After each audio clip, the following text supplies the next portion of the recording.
Hello my dear students, welcome to your biology class. जैसे कि पिछले क्लासेस में हमने जाना था हमारे स्केलेटल सिस्टम के बारे में, तो आज समझेंगे उस स्केलेटल के बीच में होती है joint. One bone to another bone के बीच में होती है एक जॉइंट। उस जॉइंट्स के बारे में, joints are the joints of contact between bones. Yes, दो बोन के बीच में एक जॉइंट होती है जिसको हम जॉइंट कहते हैं। Are between bone and cartilage, cartilage के साथ भी वो जॉइंट पाई जाती है। Means it's a connection, it is a joint between bones और बोन एंड कार्टिलेज के बीच वाली जॉइंट। अब ये जॉइंट्स कुछ टाइप के हैं। कहाँ कहाँ कौन से जॉइंट्स है, let us see. There are three type of joints. Fibrous joint जो इमूवेबल है, जिनका कोई मूवमेंट नहीं है, जॉइंट है लेकिन वो मूवमेंट नहीं दिखा रहे, इमूवेबल जॉइंट्स। ठीक है, नॉन मूविंग जॉइंट्स। उसके बाद कार्टिलेजियस स्लाइटली मूवेबल जॉइंट्स, थोड़ा सा मूवमेंट दिखाते हैं। उसके बाद सिनोवियल जॉइंट्स, वो जॉइंट्स होते हैं जो ज़रा भी, थोड़ा सा भी मूवमेंट नहीं दिखाते, जिसको हम क्या बोलेंगे, सॉरी, सिनोवियल जॉइंट वो होते हैं जो मूवमेंट दिखाते हैं। जो मूवमेंट दिखाते हैं उसे हम बोलेंगे सिनोवियल जॉइंट। थोड़ा सा मूवमेंट दिखाने वाले को कार्टिलेजिनियस जॉइंट, और जो मूवमेंट नहीं दिखाते उसे बोलेंगे हम फाइब्रस जॉइंट जो इमूवेबल है। अब आप डायग्राम में देख सकते हैं, ये होता है फाइब्रस जॉइंट यानी कि मूवेबल। स्कल जो हमारी जो खोपड़ी है, हांडी की जैसी दिखने वाली खोपड़ी के अंदर भी जॉइंट्स है। एक ही नहीं है, वो टुकड़े टुकड़े से बनी हुई है। तो वो टुकड़ों में कभी भी आप मूवमेंट नहीं देखें, देर इज़ नो मूवमेंट। और पार्ट ऑफ मूवमेंट है यहाँ पर। हमारा जो स्केलेटल सिस्टम है, हमारा जो वर्टिब्रल कॉलम है, वो थोड़ा सा मूवमेंट होता है, रफली मूवमेंट नहीं, स्मूथली लाइटली मूवमेंट है। और जो हमारे लेग्स और पैर के जो मूवमेंट है, ये सिनोवियल मूवमेंट है जो बिंदास फुल मूवमेंट दिखाते हैं। ठीक है, चलिए इनके बारे में और जानेंगे। फाइबरस जॉइंट देखिए, यहाँ पे स्कल के पास जो जॉइंट्स होते हैं, ये वाले टुकड़े, ये तीन टुकड़े एक दूसरे से कनेक्टेड है, ये कभी हिलते नहीं, इमूवेबल जॉइंट है। स्टैचर एक पार्ट है, स्टैचर एक नाम का टुकड़ा है। बिटवीन फ्लैट स्कल बोन्स, चिपके हुए रहना। ठीक है, ये फाइब्रस जॉइंट। कार्टिलेज जॉइंट आपको किस में मिलेगा, वर्टिब्रल कॉलम में, स्लाइटली मूवेबल होता है ये। Bones are jointed together with the help of cartilage, joints between the adjacent vertebrae. एक के बाजू एक जो एडजेसेंट वर्टिब्रे है, ये एक दूसरे से जॉइंटेड है बिकॉज ऑफ द जॉइंट, और वो जॉइंट का नाम है cartilaginous joint. Then synovial joint वो होता है जो दो बोन के बीच में होता है और जब मूवमेंट दिखाता है। They are characterised by the presence of a fluid filled synovial cavity. एक कैविटी होती है जिसके अंदर फ्लूइड भरे हुआ होता है, which articulating surface of the two bones, दो बोन के सरफेस को जुड़ाकर स्मूथ मूवमेंट दिखा देता है। ये डायग्राम्स आपको ड्रा करना नहीं है, जस्ट ये नोट्स लिखना है। नाउ अब ये जो सिनोवियल जॉइंट है, जो मूवमेंट दिखाने वाले जॉइंट्स हैं, इनके कुछ टाइप्स और वो कहाँ होते हैं। एग्जाम्पल ये है types of synovial joint. Ball and socket joints कहाँ पाया जाता है, shoulder joints and hip joints.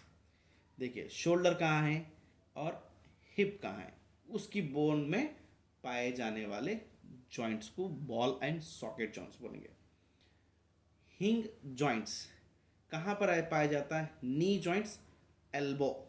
ठीक है, नी और एल्बो में पाए जाने वाली joints.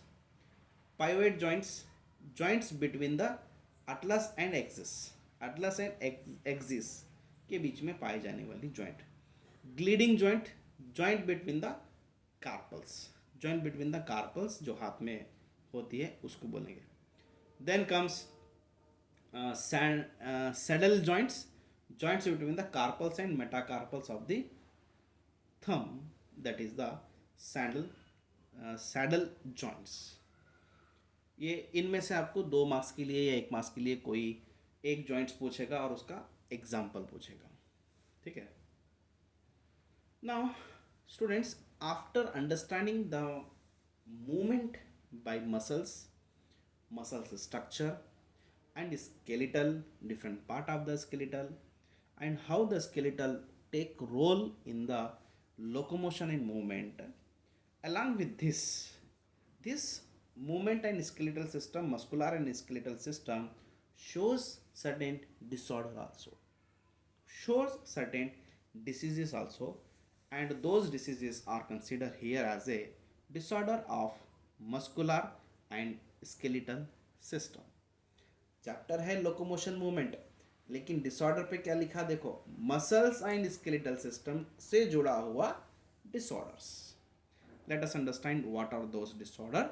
The first disorder is myasthenia gravis.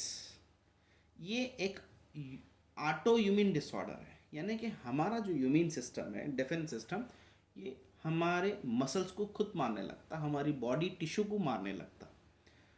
तो इसको हम बोलेंगे ऑटो, यानी कि self immune disorder. It affect neuromuscular junction. Neuromuscular जो जंक्शन होता है, न्यूरॉन और मसल्स के बीच की जो जॉइंट होती है, उसको अफेक्ट कर देता है, जो कि इट लीड्स इनटू द फैटिक, थक जाना, weakness, paralysis of skeletal system. ऐसे कुछ चीज़ें वहाँ दिखाई देते हैं. Muscular dystrophy, progressive degeneration of skeletal system. Slowly हमारा स्केलेटल सिस्टम डिजेनरेट होते जाना, वीक होते जाना, खराब होते जाना. ठीक है. Mostly due to the genetic disorder. ये एक जेनेटिक डिसऑर्डर है जो हमारे हड्डियों के साथ जुड़ा हुआ है, यानी कि हमारे हड्डियों में दिखाई देता है, यानी कि हड्डियों का साइज, शेप बिगड़ जाना. जैसे कि आप पिक्चर में देख रहे हैं, उस शख्स का, उस आदमी का हाथ और फेस थोड़ा सा टेढ़ा है, like this. Tetani is another disease. It is the rapid spasm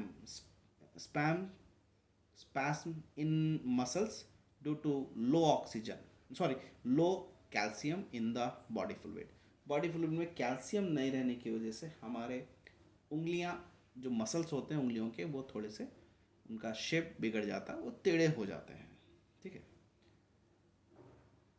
then arthritis एक और एक डिसीज है. It is inflammation of joints के बीच में सूजन आ जाना.